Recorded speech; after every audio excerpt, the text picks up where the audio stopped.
I macam nak buat colour. I tak rasa boleh lah you colour ni. Kepala you sekarang ni tengah sensitif.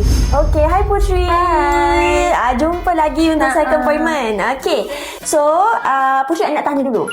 Since daripada last appointment you tu, macam mana? Okay tak? Okay, so far I perasan yang kulit kepala I dah kurang gatal. And then the kelimomo dah less visible. Okay. So I think so far okay lah. Okay. The psoriasis pun macam dah makin kurang. Makin kurang. So datang hari ni untuk buat apa? I macam nak buat colour. Boleh ke? Okay, nak buat colour lah ni. Ya. Okay. Tak boleh?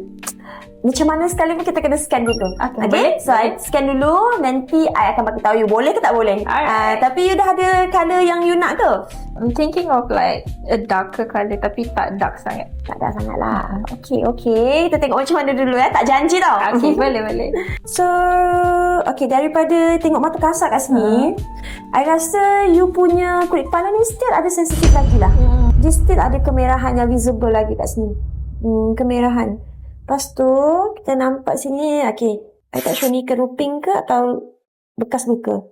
Okay, tak apa. Kita tengok yang bahagian psoriasis. Actually, compare dengan last time, dia a lot better lah, I rasa. Macam sini kan, dulu dia tebal, ni dia dah tak tebal pun. Kita scan dulu. Okay, boleh. Putri, I tak rasa boleh lah you colour ni. I'm so sorry. Okay, sebab I tengok you punya scalp still sangat kemerahan. Okay, tunjuk.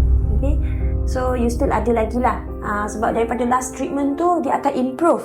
Tapi dia tak 100% betul-betul clean tau. Okay, so you still ada lagi certain places yang ada. Ni, I rasa ni dekat bahagian psoriasis you. So obviously kulit kepala you sekarang ni tengah sensitif. Dia tengah healing lah. Yes, dia tengah healing. So, kalau I teruskan juga dengan colour rambut, nanti kulit kepala you akan rasa tak selesa. Tak nak you rasa tak selesa lah. Sebab kita colour rambut nak cantik, nak sihat kan. True. Okay. So, hari ni kita continue dengan treatment kedua dulu. Okay, boleh. So, sekarang ni kita start dengan treatment yang sama, RF treatment, untuk bersihkan semua keruping-keruping lebihan, okay, ataupun sel-sel kulit mati yang ada. And then kita tengok macam mana. Alright.